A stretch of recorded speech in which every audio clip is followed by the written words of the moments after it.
আসসালামু আলাইকুম। সবাইকে স্বাগত জানাচ্ছি গ্লোবাল ভিউজে। আপনাদের সঙ্গে আছি আমি সুরভি দিবা। আজ জানাবো আন্তর্জাতিক গণমাধ্যমে আলোচিত সংবাদ ও বিশ্লেষণ। তেহরান ও ওয়াশিংটনের মধ্যে সম্ভাব্য সমঝোতা নিয়ে মার্কিন গণমাধ্যমে প্রকাশিত প্রতিবেদনগুলোকে বিভ্রান্তিকর এবং ভিত্তিহীন প্রচারণা বলে কঠোরভাবে প্রত্যাখ্যান করেছেন ইরানের পার্লামেন্টের স্পিকার মোহাম্মদ বাকের গালিবাফ। বৃহস্পতিবার সামাজিক মাধ্যমে এক্সে দেয়া এক পোস্টে তিনি এই প্রতিক্রিয়া জানান। মার্কিন সংবাদ মাধ্যম এক্সিওসে বুধবার ইরান ও যুক্তরাষ্ট্রের সম্ভাব্য সমঝোতা নিয়ে একটি প্রতিবেদন প্রকাশিত হয়। ওই প্রতিবেদনের প্রতি ইঙ্গিত করে গালিবাফ ব্যঙ্গাত্মকভাবে একে অপারেশন ফক্সিওস বলে অভিহিত করেন।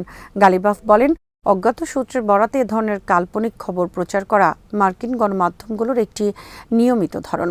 এর আগেও এ ধরনের বহু প্রতিবেদন ইরানি কর্মকর্তারা প্রত্যাখ্যান করেছেন এবং পরবর্তীতে সেগুলো ভুল প্রমাণিত হয়েছে। ইরানি স্পিকার এই প্রচারণাকে একটি মনস্তাত্ত্বিক অপারেশন হিসেবে বর্ণনা করে বলেন, ডোনাল্ড ট্রাম্পের ইরান বিরোধী শত্রুতাপূর্ণ উদ্দেশ্যগুলো ব্যর্থ হওয়ার পর এখন এই নতুন ধরনের বিভ্রান্তি ছড়ানো হচ্ছে। তিনি ইঙ্গিত দেন, ইরানের বিরুদ্ধে সরাসরি কোনো লক্ষ্য অর্জনে ব্যর্থ হয়ে যুক্তরাষ্ট্র এখন গণমাধ্যমের মাধ্যমে অপপ্রচার চালিয়ে জনমনে বিভ্রান্তি সৃষ্টির চেষ্টা করছে। ইরানি কর্মকর্তাদের মতে তেহরান ও ওয়াশিংটনের মধ্যকার সম্পর্ক নিয়ে মার্কিন সংবাদ মাধ্যমগুলো যে ধরনের সমঝোতার ইঙ্গিত দিচ্ছে তার বাস্তব কোনো ভিত্তি নেই। মূলত ডোনাল্ড ট্রাম্পের প্রশাসনের গৃহীত বিভিন্ন পদক্ষেপের ব্যর্থতা ঢাকতেই এই ধরনের প্রচারণা চালানো হচ্ছে বলে মনে করছেন মোহাম্মদ বাগের গালিবাফ।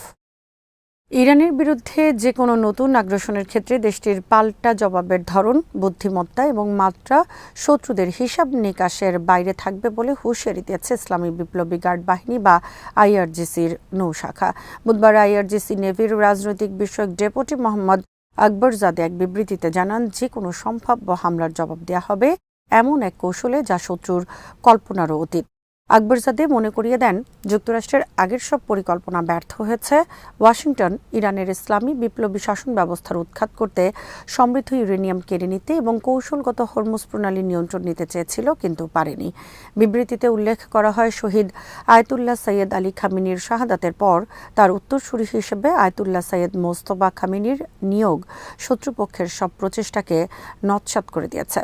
ইরানের অনমনীয় মনোভাবের মুখে ট্রাম্প হরমুজ প্রণালী জোরপূর্বক খুলে দেওয়ার পরিকল্পনা বা তথাকথিত প্রজেক্ট ফ্রিডম স্থগিত করার ঘোষণা দিয়েছেন। এ প্রসঙ্গে আকবরজাদে বলেন, আলোচনার টেবিলে ট্রাম্প ইরানের কাছ থেকে বিধ্বংসী জবাব পেয়েছেন এবং মাত্র 48 ঘণ্টার মধ্যে হরমুজ প্রণালীতে তার প্রজেক্ট ফ্রিডম প্রত্যাহার করতে বাধ্য হয়েছেন।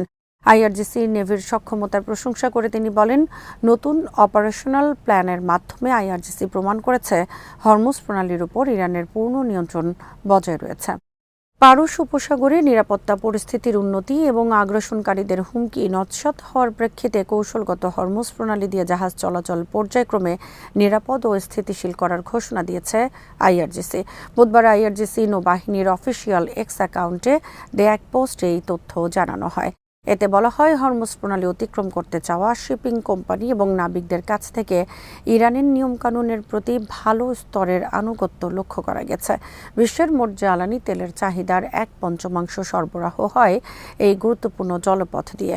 আইআরজিসি জানিয়েছে, যুক্তরাষ্ট্র ও ইসরায়েলের পক্ষ থেকে আসা হুমকি প্রশমিত হওয়ায় ইরান এখন এই জলপথ পুনরায় উন্মুক্ত করার অনুমতি দেবে। পোস্টে জানানো হয়, পারস্য উপসাগর ও ওমান সাগরে ইরানের হরমুজ প্রণালী সংক্রান্ত নীতিমালা মেনে চলায় এবং আঞ্চলিক সামুদ্রিক নিরাপত্তা বজায় রাখতে সহযোগিতা করায় আমরা জাহাজের ক্যাপ্টেন ও মালিকদের ধন্যবাদ জানাই।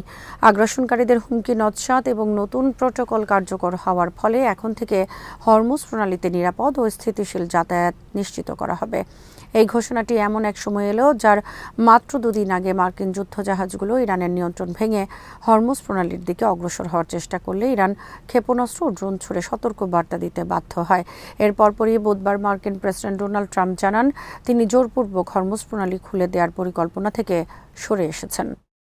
ইরানের বিরুদ্ধে ডোনাল্ড ট্রাম্পের সামরিক আগ্রাসন কোনো কৌশলগত লক্ষ্য অর্জন করতে পারেনি, বরং এটি যুক্তরাষ্ট্রের জন্য এক চরম বিপর্যয় হয়ে দাঁড়িয়েছে বলে মন্তব্য করেছেন বিশিষ্ট রাজনৈতিক বিশ্লেষক ও নিউ জার্সি সুপ্রিম কোর্টের সাবেক বিচারক অ্যান্ড্রু নাপোলিটানো।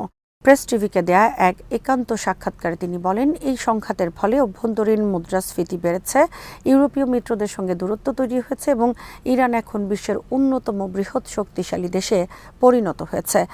নাপোলিটানোর মতে ট্রাম্পের এই আগ্রাসনের কোনো বাস্তব সুফল যুক্তরাষ্ট্র পায়নি। ইরানের পারমাণবিক কর্মসূচি বা ব্যালিস্টিক মিসাইল সক্ষমতা ধ্বংস করার যে ঘোষণা ট্রাম্প দিয়েছিলেন তা অর্জনে তিনি সম্পূর্ণ ব্যর্থ হয়েছেন। যুক্তরাষ্ট্র তার আন্তর্জাতিক বিশ্বাসযোগ্যতা হারিয়েছে। ইউরোপীয় মিত্র জার্মানি, ফ্রান্স, স্পেন এবং যুক্তরাজ্য এই যুদ্ধে অংশ নিতে সরাসরি অস্বীকৃতি জানিয়েছে। ইউরোপীয় দেশগুলোর ধারণা, এই যুদ্ধ আমেরিকার জাতীয় নিরাপত্তার স্বার্থে নয়, বরং ইসরায়েলি স্বার্থ চরিতার্থ করার জন্য এবং ট্রাম্পের ইসরায়েলি তোষণের কারণে চাপিয়ে দেওয়া হয়েছে।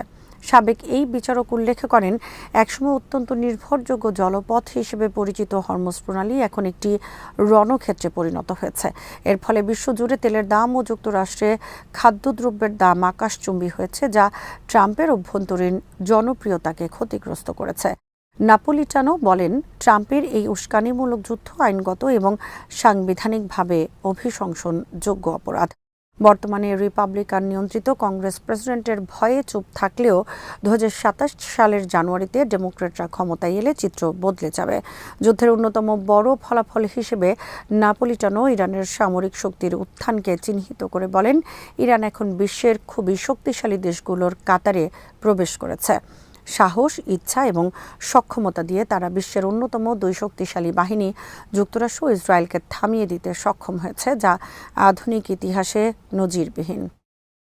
ইরানের প্রেসিডেন্ট মাসুদ পেজিশকিয়ান জানিয়েছেন, তার দেশ যুদ্ধ বন্ধে আন্তরিকভাবে কূটনৈতিক পথ অনুসরণে প্রস্তুত, তবে যে কোনো সমঝোতায় অবশ্যই ইরানি জনগণের অধিকার রক্ষা নিশ্চিত করতে হবে। বুধবার ফ্রান্সের প্রেসিডেন্ট ইমানুয়েল ম্যাক্রোর সঙ্গে এক টেলিফোন আলাপে তিনি এসব কথা বলেন। দুই নেতার এই ফোন আলাপে আঞ্চলিক কৌশলগত পরিস্থিতি, বিশেষ করে হরমুজ প্রণালী ইস্যু, অস্থায়ী যুদ্ধবিরতির অগ্রগতি এবং ইরান ও যুক্তরাষ্ট্রের মধ্যে চলমান আলোচনার বিষয়ে বিস্তারিত আলোচনা হয়।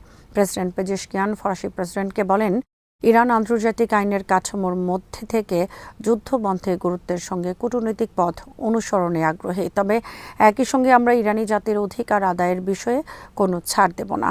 আলোচনার এক পর্যায়ে হোয়াইট হাউসের প্রতি তেহরানের চরম অনাস্থার কথা পুনর্ব্যক্ত করেন পেজেশকিয়ান। তিনি বলেন, আলোচনার মাঝপথে যুক্তরাষ্ট্রের আগ্রাসন চালানোর প্রবণতা এই অবিশ্বাসের মূল কারণ। ওয়াশিংটনের ভূমিকার সমালোচনা করে তিনি বলেন, এই অবিশ্বাস মূলত আমেরিকানদের শত্রুতা ভাবাপন্ন আচরণের ফসল। তার সম্প্রতি উদাহরণ হলো, আমাদের সঙ্গে আলোচনা চলাকালীনই তারা দুইবার ইরানের উপর হামলা চালিয়েছে। তারা কার্যত আমাদের পিঠে ছুরি মেরেছে। দুই প্রেসিডেন্ট হরমুজ প্রণালীর পরিস্থিতি নিয়েও মতবিনিময় করেন। যুদ্ধ শুরুর পর থেকে ইরান এই কৌশলগত জলপথের উপর কঠোর নিয়ন্ত্রণ আরোপ করেছে। পেজিশকিয়ান স্পষ্ট করেন, সার্বভৌম অধিকার হিসেবে ইরান একটি নতুন নৌ চলাচল মেকানিজম চালু করেছে, যেখানে যে কোনো জাহাজকেই জলপথ অতিক্রম করার আগে অবশ্যই অনুমতি নিতে হবে।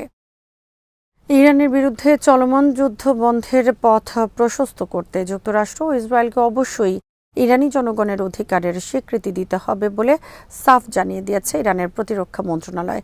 বুধবার সাংবাদিকদের সঙ্গে আলাপকালে প্রতিরক্ষা মন্ত্রণালয়ের মুখপাত্র ব্রিগেডিয়ার জেনারেল রেজা তালাইনিক বলেন, আমেরিকান জায়নবাদী শত্রুকে অবশ্যই ইরানি জাতির অধিকার মেনে নিতে হবে। বিশেষ করে যুক্তরাষ্ট্রকে শয়তান জায়নবাদী শাসন থেকে দূরত্ব বজায় রাখতে হবে, তবেই যুদ্ধ অবসানের পথ সুগম হবে। জেনারেল তালাইনিক সতর্ক করে বলেন, যুক্তরাষ্ট্র যদি ইরানি জাতির অধিকার স্বীকার না করে এবং দুষ্ট ও অপরাধী ইসরায়েলকে সমর্থন দেওয়া বন্ধ না করে, তবে তারা যে জলাবদ্ধতায় আটকে আছে তা থেকে বের হতে পারবে না। তিনি ওয়াশিংটনকে রণক্ষেত্রের প্রকৃত বাস্তবতা মেনে নেওয়ার পরামর্শ দিয়ে বলেন, সাধারণ জনগণই ইরানের প্রতিরক্ষা শক্তির কৌশলগত গভীরতা। গত 28 ফেব্রুয়ারি ইরান ও ইসরায়েল উস্কানিমূলকভাবে ইরানের উপর যুদ্ধ চাপিয়ে দেয়।